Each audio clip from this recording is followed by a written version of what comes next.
Bonjour. Nous allons nous entretenir aujourd'hui sur cette période de Pâques.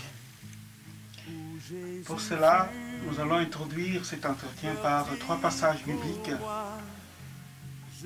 qui parlent de la résurrection de notre Seigneur Jésus.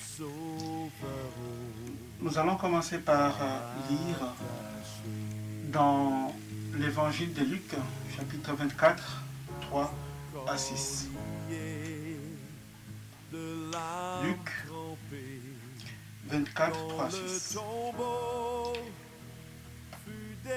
On parle ici des femmes. Elles entrèrent, mais elles ne trouvèrent pas le corps du Seigneur Jésus. Comme elles ne savaient que penser de cela, voici que des hommes leur apparurent, habillés de vêtements resplendissants, saisis de frayeur. Elles tenaient le visage baissé vers le sol. Les hommes leur dirent, « Pourquoi cherchez-vous parmi les morts celui qui est vivant? Il n'est pas ici, mais il est ressuscité. Souvenez-vous de ce qu'il vous a dit lorsqu'il était encore en Galilée. » Ça, c'est l'évangile de Luc qui parle de cet événement lorsqu'il a croisé ces femmes. On voit qu'il y a eu 2 personnes bien vêtues, des habits bien blancs. Et surtout, ils leur dirent, « Pourquoi cherchez-vous parmi les morts celui qui est vivant? Il n'est point ici, mais il est ressuscité. » Et le texte dit, rappelez-vous ce qu'il disait quand il était encore en Galilée. Luc, c'était un apôtre des païens étrangers qui étaient venus des Grecs, d'autres environ. Luc s'adapte donc à leur mentalité et au langage de ces païens venus d'ailleurs. Il met l'accent sur les éléments importants qui touchaient ces chrétiens convertis, ces chrétiens gagnés par le Christ, qui n'étaient pas d'origine juive. Il utilise ici un langage terre à terre. On parle ici des personnages qui sont venus parler aux femmes.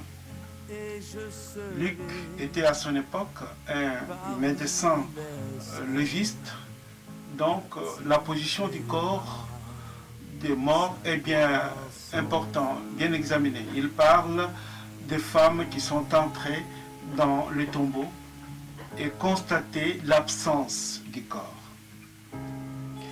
Et voyons, nous allons maintenant lire un autre passage, cette fois-ci, dans l'évangile de Matthieu. Matthieu, chapitre 28, versets 5 à 6. Mais l'ange prit la parole et dit aux femmes, « Quant à vous, n'ayez pas peur, car ce que vous cherchez, car je sais que vous cherchez Jésus, celui qui a été crucifié. Il n'est pas ici car il est ressuscité, comme il l'avait dit. Venez voir l'endroit où le Seigneur était couché. » Donc, Matthieu ici s'adresse aussi à ces femmes pour leur rappeler aussi un peu l'histoire et puis dire que vous cherchez le Christ qui a été crucifié, il est ressuscité. L'évangile de Matthieu s'adresse à des chrétiens venus du judaïsme, des gens qui connaissaient bien les Écritures. Matthieu est devant des gens qui connaissent bien les Écritures, alors il parle d'un ange. Il ne parle pas des personnages, des jeunes hommes ou de l'homme d'un ange qui s'adresse aux femmes, comme pour faire appel à leur mémoire. Il ne parle pas de celui qui est mort, comme Luc, qui s'adresse aux anciens païens, mais Matthieu, lui, parle de celui qui a été crucifié. Une façon de rappeler aux gens qui connaissaient les Écritures que tout ce qui a été dit par le prophète s'est réalisé et Jésus a été crucifié, donc un rappel de leur responsabilité dans la mort de Jésus. Mais Dieu l'a ressuscité. Et ici, c'est l'ange qui invite les femmes d'entrer voir où se trouvait le corps. Et pour terminer, nous allons lire aussi dans l'évangile de Marc 16, 1 à 6. Marc 16,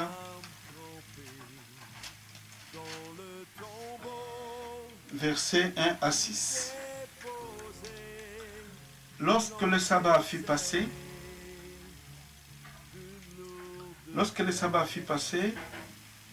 Marie de Magdala, Marie la mère de Jacques et Salomé achetèrent des aromates afin d'aller embaumer Jésus. Le dimanche, elles se rendirent au tombeau de grand matin au lever du soleil. Elles se disaient entre elles, qui nous roulera la pierre qui ferme l'entrée du tombeau? Mais quand elles levèrent les yeux, elles s'aperçurent que la pierre qui était très grande avait été roulée. Elles pénétrèrent dans le tombeau, virent un jeune homme assis à droite, habillé d'une robe blanche, et elles furent épouvantées. Il leur dit, n'ayez pas peur, vous cherchez Jésus de Nazareth, celui qui a été crucifié, il est ressuscité. Il n'est pas ici.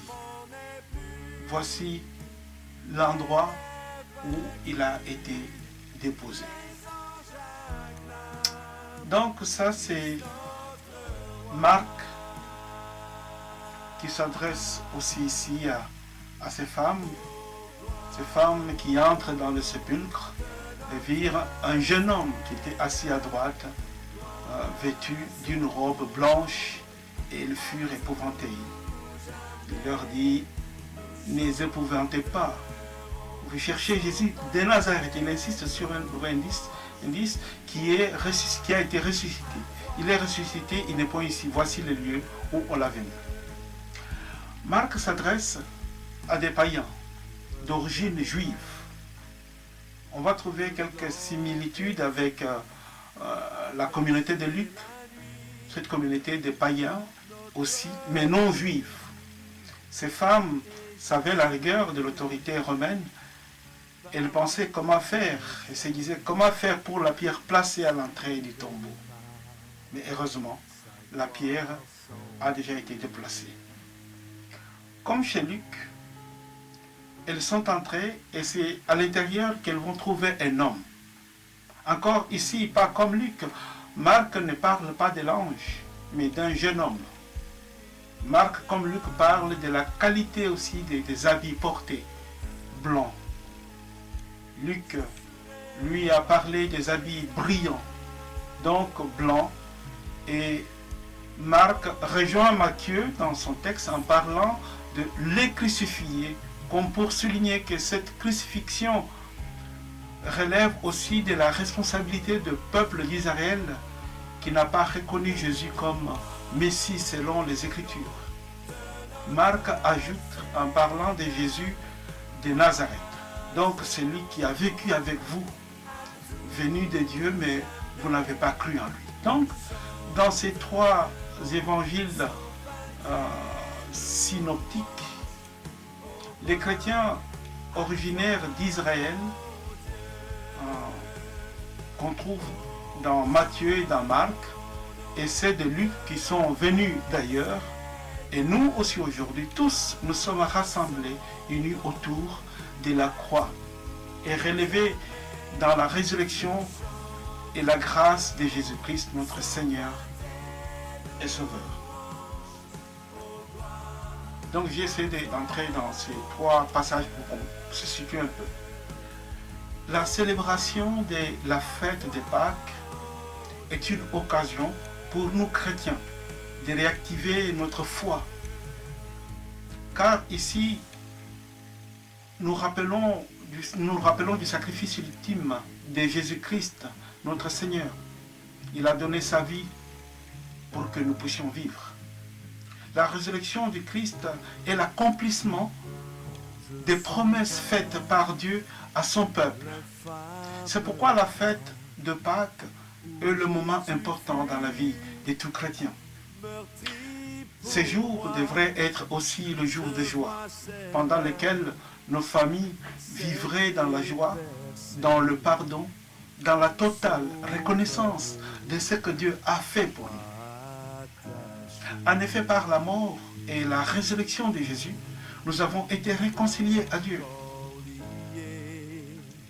La fête de Pâques doit être une fête de réconciliation dans nos familles. Une fête de réconciliation entre frères et sœurs, entre parents et enfants. Car ici, dans toutes nos difficultés intergénérationnelles ou tout simplement contemporaines, nous pouvons trouver la paix par notre foi en Christ. Ne disons pas que nous sommes chrétiens quand nous entretenons des barrières au sein de nos familles. Le Christ pose sa main et guérit de toute maladie physique et spirituelle si nous savons aussi nous réconcilier avec lui et avec le Père.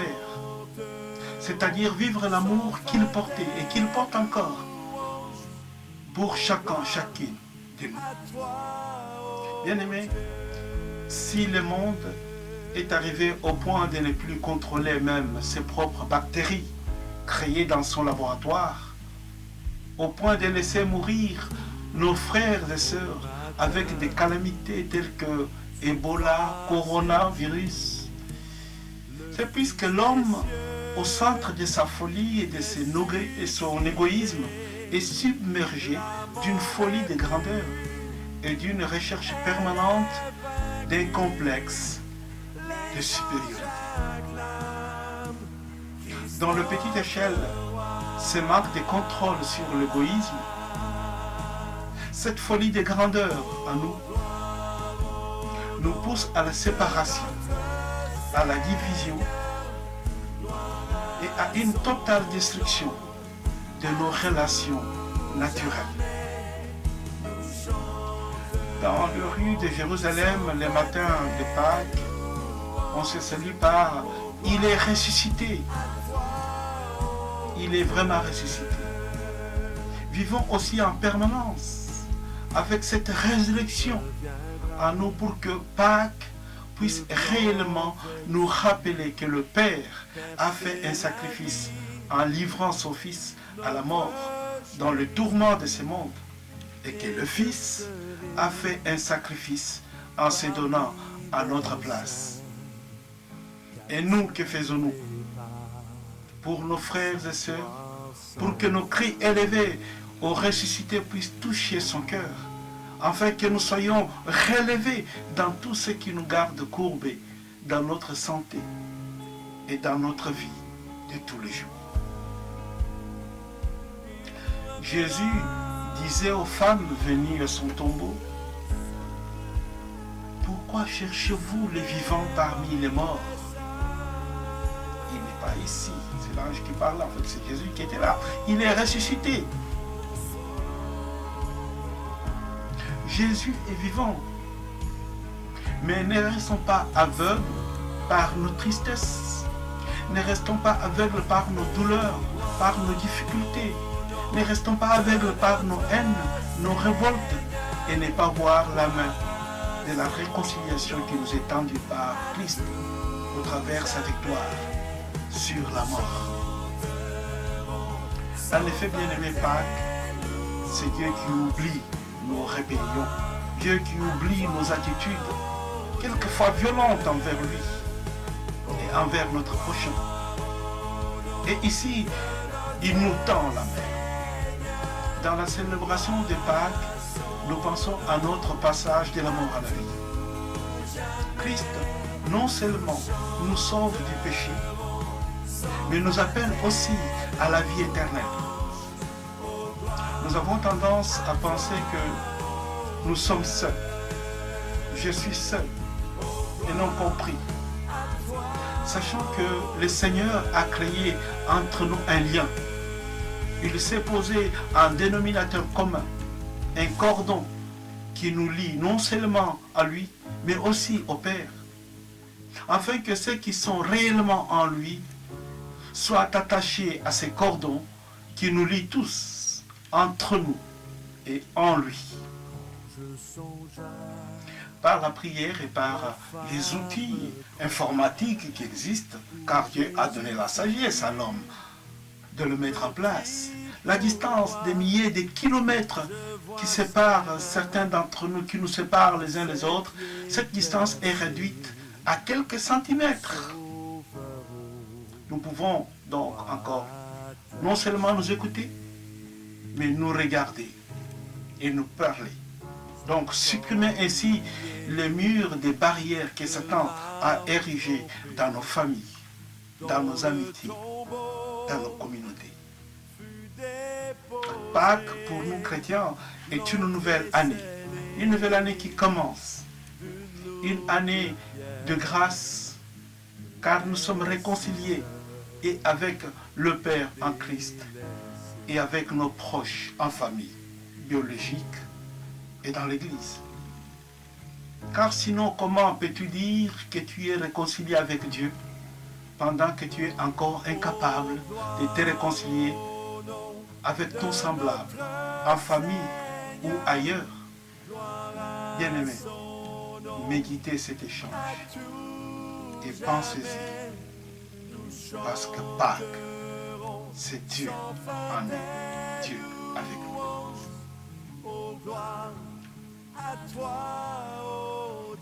J'aimerais vous inviter à une courte prière.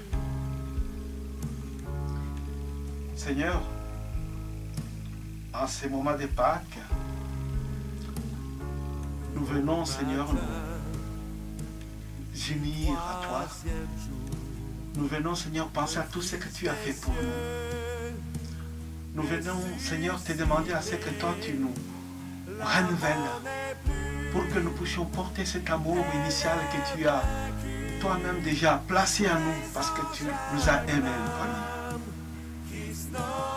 Laisse que Pâques nous rappelle ce grand amour, Seigneur, que tu as pour nous et que tu nous recommandes de porter aussi pour nos frères et sœurs.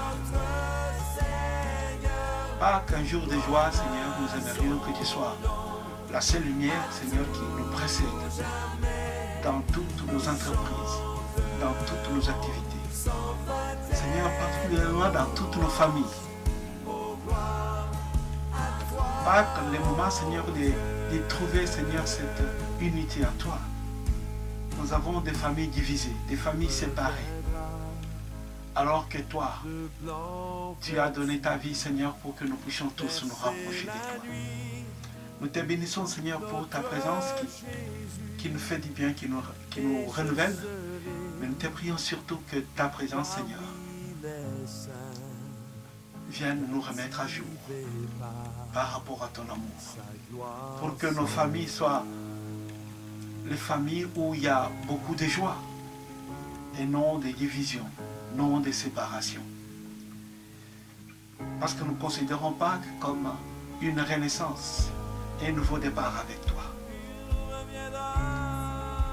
Là où nous avons eu la difficulté d'avancer, Seigneur, viens nous aider à avancer avec toi.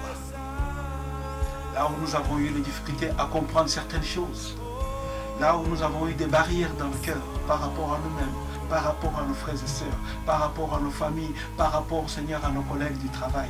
Viens, Seigneur, nous remettre à jour pour que nous puissions profiter de ces renouvellements que tu nous apportes, Seigneur, dans cette réconciliation. et nous pouvons vivre et avec toi et avec le Père. Nous bénissons ton nom. C'est au nom de toi, Jésus, notre Seigneur, notre Sauveur, que j'ai ainsi prié.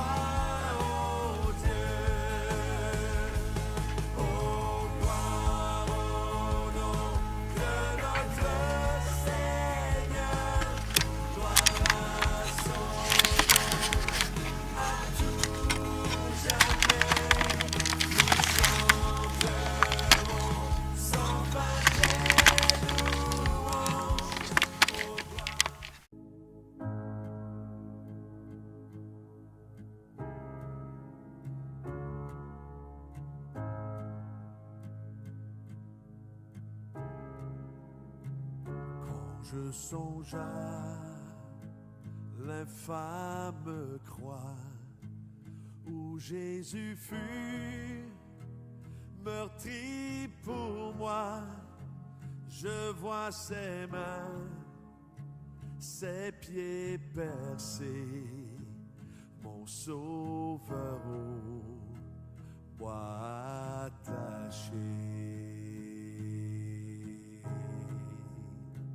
Son corps lié, de l'âme trempée, dans le tombeau fut déposé, l'entrée scellée d'une lourde pierre, le Messie seul